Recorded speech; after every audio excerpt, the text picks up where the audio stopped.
Hey, this is NAFCA.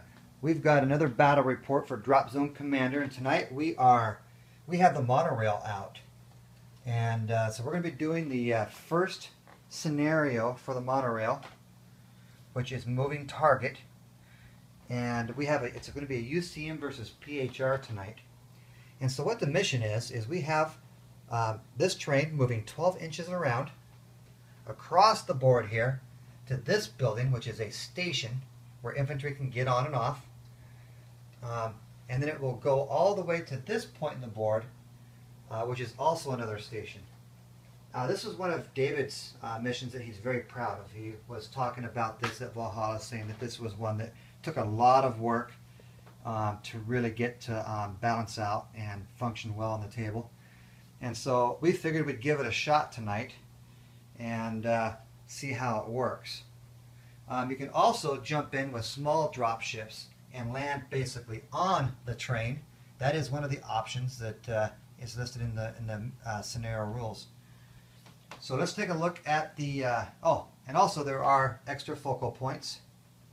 There's 4 on the board, and you can see that they're very spread out, and this board calls for a 6x4 board, so it'll be interesting to see how that works.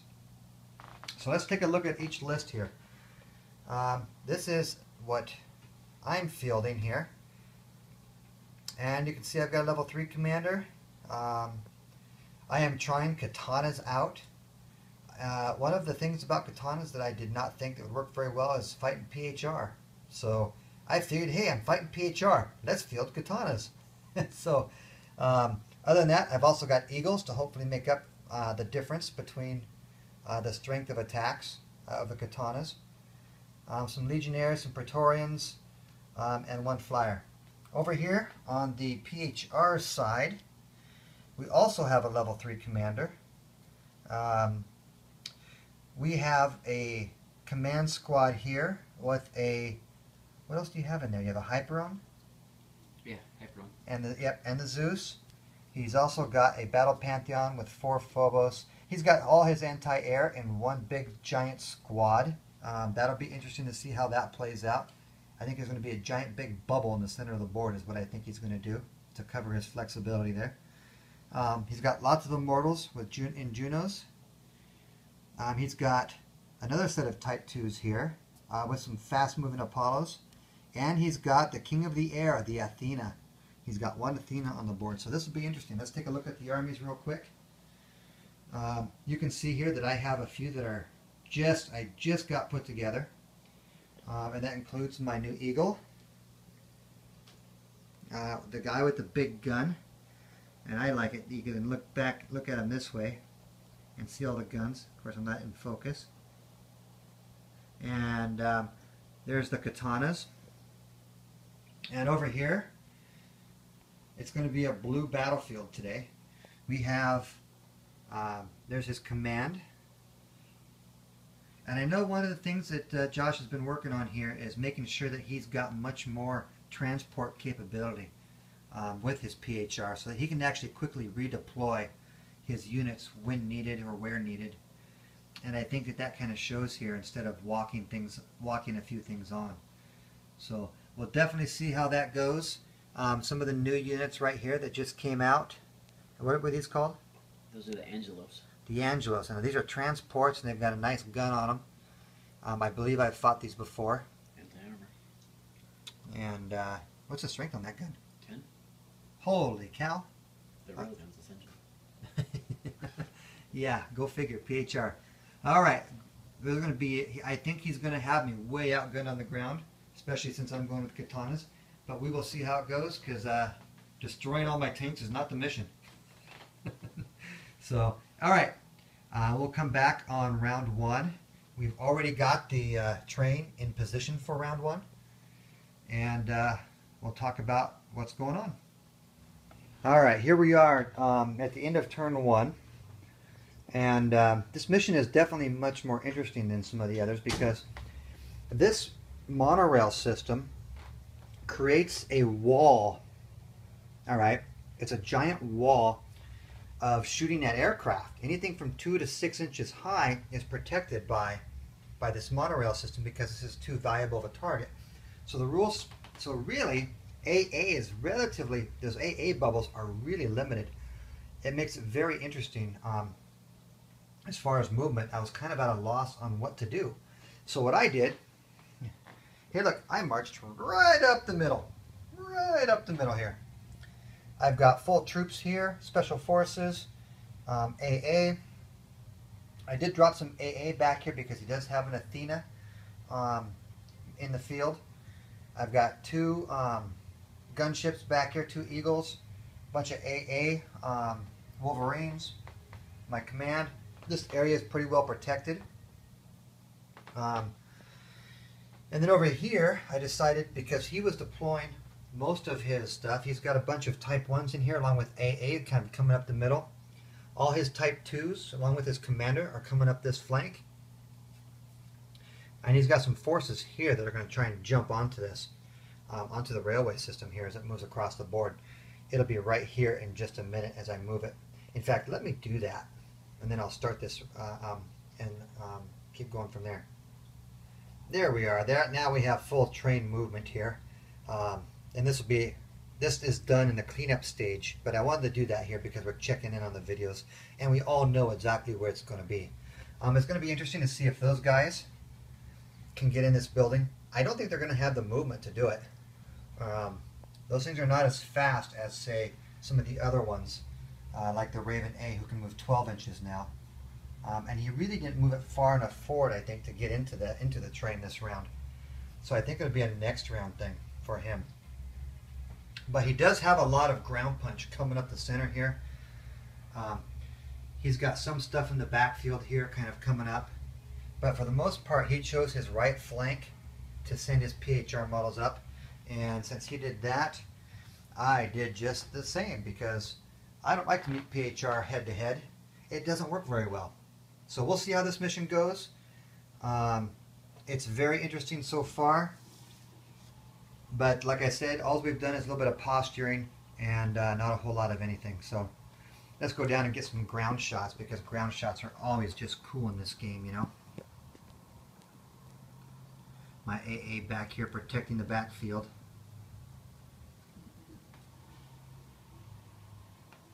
My command drop ships as we drive through the streets. And you can see the train there.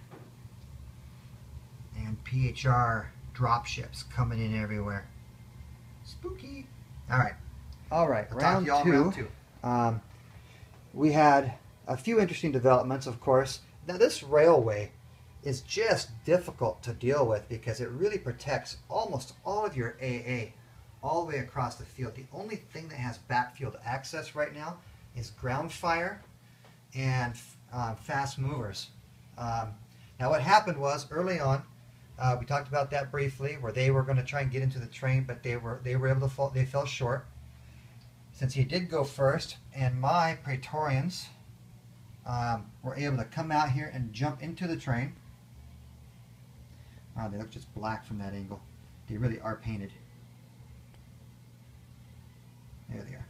So anyway, so they are now in the train, and the train this round will pull into the station here, where I deployed all my legionnaires. Now, interesting enough, the shooting from the game happened right here. My Kodiak took out one anti-air walker over there. My scouts here are very vulnerable right now to being plastered and knocked out of the sky. I need to protect my my AA fire, or my indirect fire, if I can. Other than that, I'm hoping I can find the objective over here. Over on this side of the board, on my side, I was trying to protect this. Obviously here, I deployed katanas over on the far side of the field, and rapiers deployed here. Now, on his side, he deployed into this building to work on that focal point. These guys came forward here and were just out of range of a katana over here by about a half an inch.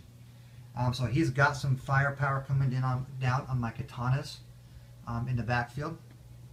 that are trying to basically outflank him for a focal point. He deployed his primary group of his force right here. I really can't match his ground force. This whole area pretty much creates an off-limit zone. As you can see here, these are Odin's, right? And then his command back there. He's creating this zone, really preventing me from doing a whole lot on my own focal point over here. And I'm not quite sure yet how I'm going to deal with that. I guess the main development was his Athena did come in. His target was to knock out this dropship. I had two rapiers back here. Rapiers with the 18-inch range were able to target the Athena just before it fired. And luckily enough, I hit it 3 times, which was way above average. And one of the points of damage was a 6, which basically knocked it out of the sky. So rapiers saved my butt there because that was my exit point if I did find the objective. So round 2, the UCM are kind of in control of the board, but never ruled the PHR out because they have ridiculous amounts of firepower still coming in. So that's pretty much it for now, and we will see you in round 3.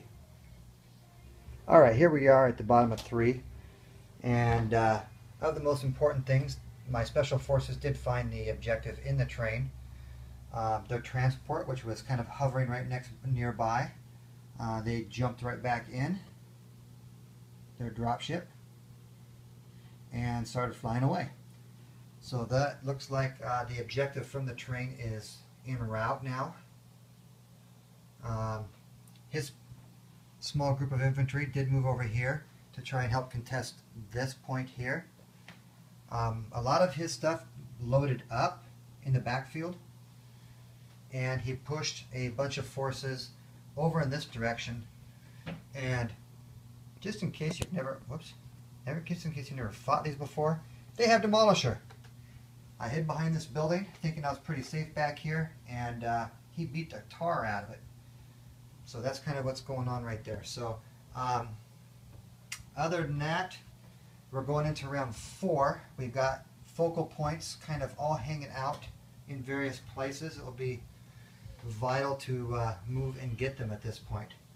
I do have the 4 victory points for pulling the objective out of the train, and I don't know what happens if I drop it or anything, but there's no AA on the ground, and I should be able to get that thing to a safe hiding spot or off the board just to keep it safe.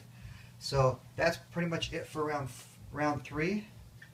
My fast-moving flyer would come in on a 2+.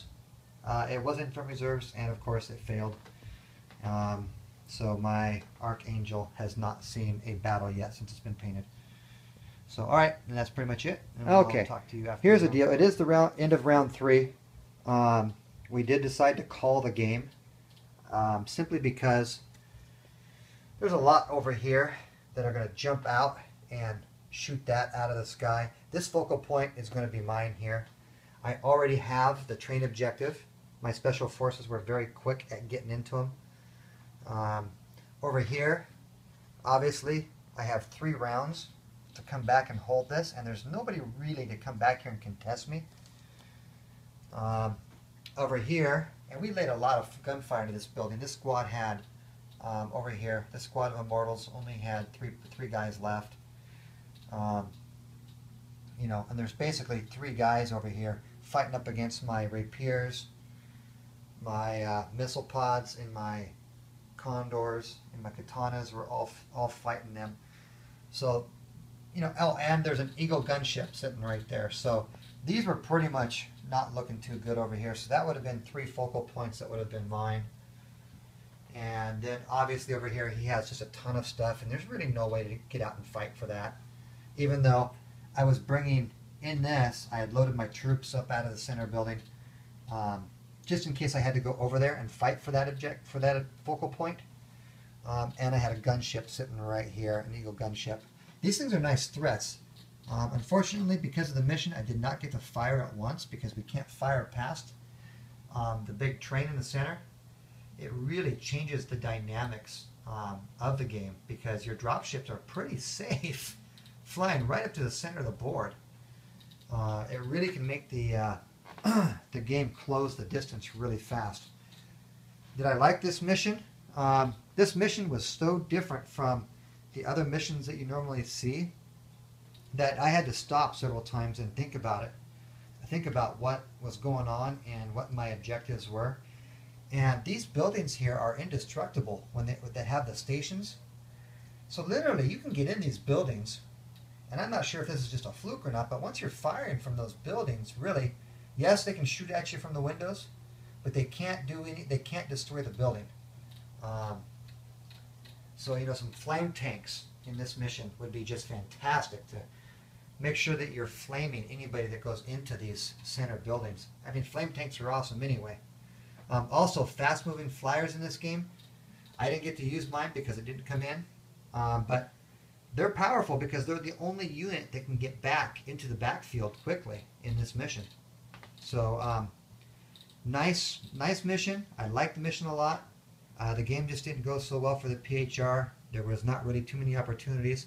Not many casualties, but they would have started to mount, I think. And he had no opportunity in those rounds, I think, to get to the opposite side of the board. It's a big board. The PHR, once they deploy, they're kind of set kind of a little bit. And he had... Yeah, so overall, we are calling the game, like I said, because, well, the mid-game was pretty much over. And we're going to do another one. So we changed up the PHR list a little bit. I think we're going to do the same mission again. I'm going to play mostly pretty much I think the same list. I might talk a little bit about that on the site, but I am not going to do a full battle report on that. So, but anyhow, the Monorail system, very, very cool games. They really dynamically change the way you play these missions. Very cool. Really like it, and I'll be talking to you later. Bye.